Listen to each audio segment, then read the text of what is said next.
The number one question that we've been receiving about broadcasting or streaming Sunday services has overwhelmingly been about music. You've been asking, how can I play my worship music, and what licenses do I need? Where can I stream? These questions are really warranted because the answers are not particularly clear.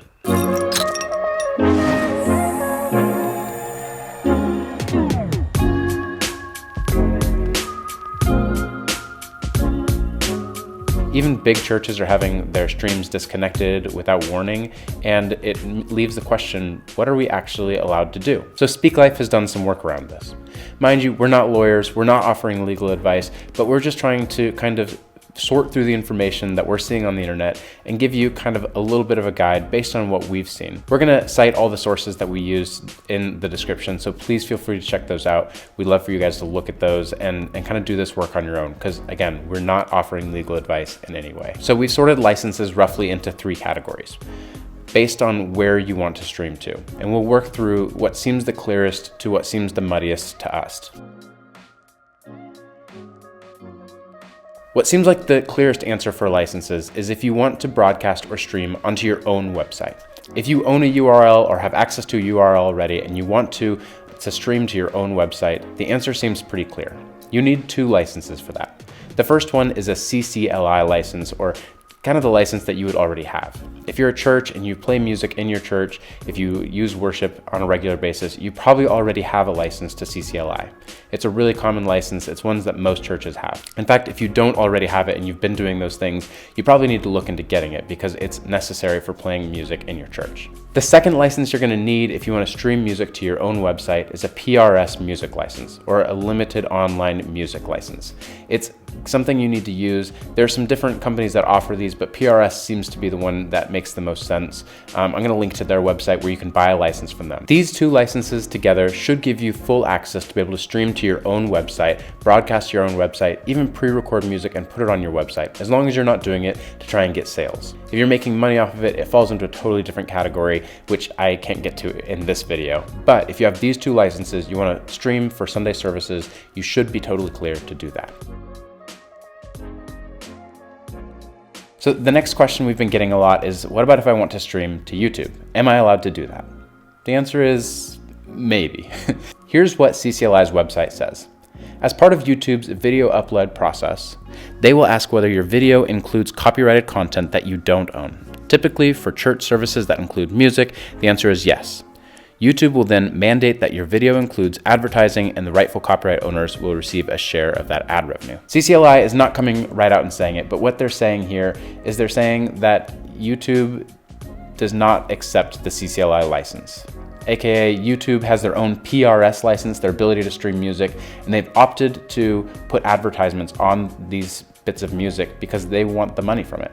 So YouTube will get a cut of the money, and whoever the holder of the song, whoever owns the rights to the song, will also get a cut of money when advertisements are put on your video. A different part of CCLI's website basically says that you're not allowed to block advertisement from YouTube or another streaming service's website.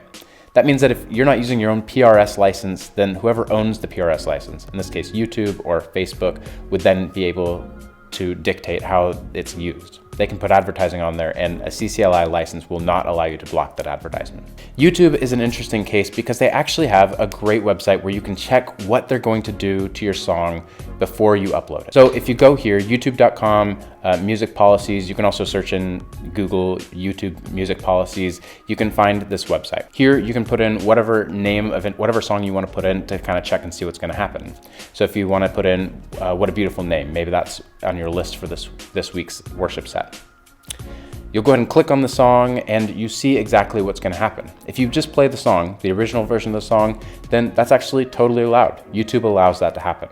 And Hillsong is going to put an advertisement on the song. It's going to receive a cut of the advertisement money, and so will YouTube.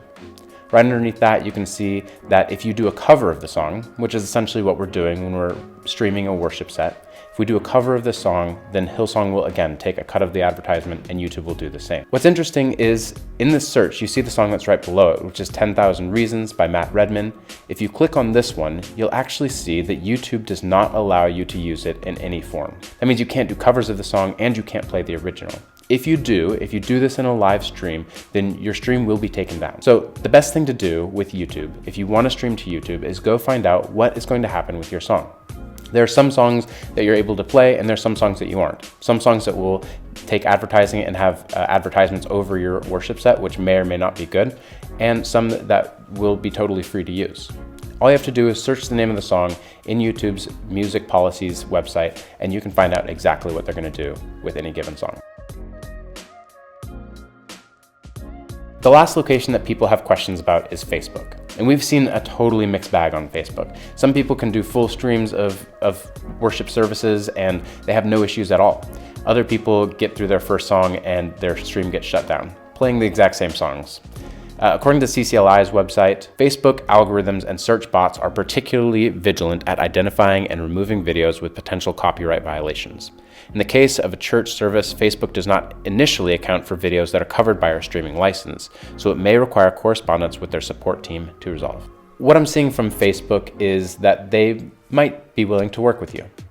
Based on the CCLI website, it sounds like Facebook does respect and listen to a CCLI license, but they need to be contacted in order to know that for sure. So if you're interested in streaming on Facebook, I would recommend you try to get in contact with Facebook's support team.